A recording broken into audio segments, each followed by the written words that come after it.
राधे कृष्णा आप सभी को। आज हम सुनेंगे कार्तिक पूर्णिमा के अगले दिन कही जाने वाली चिड़ा चिड़ी की कहानी। ये कहानी कार्तिक पूर्णिमा के अगले दिन यानी कि पड़वा को कही जाती है। इस दिन आटे से एक घर बनाया जाता है। जैसे हम चौक पूरते हैं ना, इसी तरह से हम आटे से एक घर बनाते हैं और फिर आटे के चिड़ा और चिड़ी बनाकर घर के बीचों बीच बैठा देते हैं।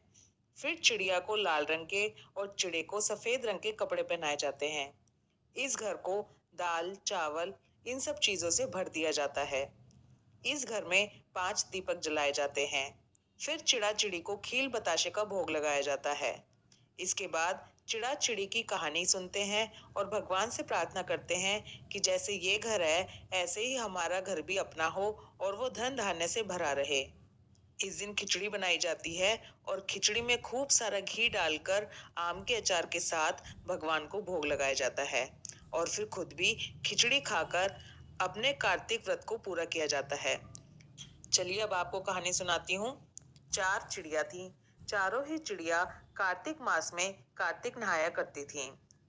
पड़वा के दिन चारों चिड़िया ने सोचा कि चलो आज हम खिचड़ी बनाते हैं। एक चिड़िया चावल ले आई, एक चिड़िया दाल लेकर आई, एक चिड़िया थोड़ा सा घी लाई और एक चिड़िया नमक ले आई। सबने मिलकर खिचड़ी बनाई। फिर सबने सोचा कि पहले नहा लिया जाए तब हम खिचड़ी खाएंगे। सब चिड़िया नहाने चली गईं।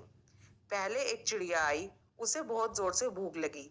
उसने सोचा कि बाकी तीनों चिड़िया पता नहीं कितनी देर लगा देंगी और उसे बहुत जोरों से भूख लग रही थी। अब बाकी की चिड़िया आई नहीं थी, इसलिए उसने खिचड़ी की भाप खा ली।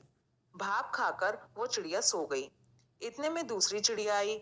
उसने देखा कि ये तो सो रही है और बाकी की दोनों अभी आई नहीं है। उसे भी बहुत जोरों से भूख लगी थी। तब उसने खिचड़ी का पानी पी लिया और वो भी सो गई। इतने में तीसरी चिड़िया आई। उसने भी यही सोचा कि ये तो दोनों सो रही हैं और चौथी अभी आई नहीं है। उसे भी बहुत जोरों से भूख लगी थी।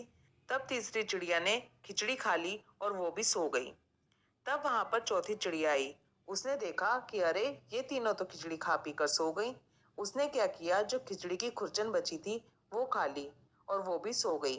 तभी वहां पर बहुत जोर का तूफान आया और उस तूफान में वो चारों चिड़िया मर गई। अगले जन्म में जिस चिड़िया ने भाप खाई थी वो राजा के घर में राजकुमारी बनी।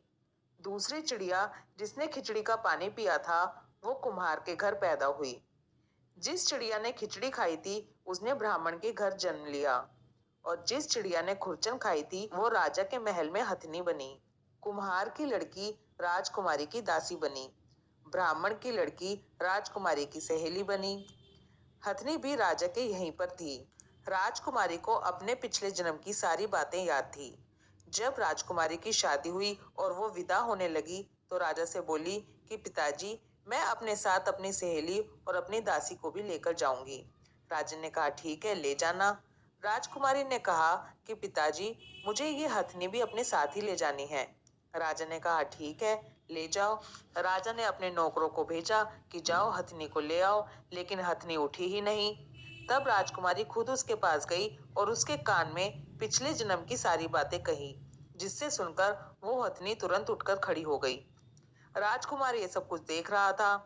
तब उसने राजकुमारी से पूछा कि तुमने इस हथनी के कान में क्या कहा है, मुझे बताओ, तुम कौन हो। राजकुमारी ने पहले तो कोई जवाब नहीं दिया। तब राजकुमार ने कहा कि सच सच बता दो, नहीं तो तुम्हारा सर काट दिया जाएगा। तब राजकुमारी ने राजकुमार को पिछले जन्म की सारी बात बता दी।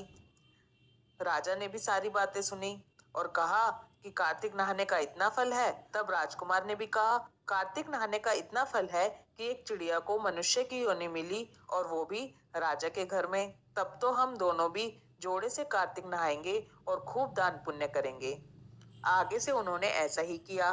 दोनों कार्तिक स्नान करते, खूब दान पुण्य करते, कार्तिक का व्रत करते, कार्तिक के सभी नियमों के पालन करते और कार्तिक पूर्णिमा के अगले दिन खिचड़ी बनाकर खाते। ऐसा करने से दोनों इस जन्म में सुख भोग कर वैकुंठ को प्राप्त हुए। हे कार्तिक के ठाकुर, हे कृष्ण भगवान, जैसे आपने उन दोनों को वैकुंठ का वास दिया, ऐसे ही कहानी को कहते सुनते और हुंकारा भरते सभी को वैकुंठ का वास देना। बोलो कार्तिक के ठाकुर की जय, श्री कृष्ण भगवान की जय, मोर मुकुट बंसी वाले की जय। राधे कृष्णा।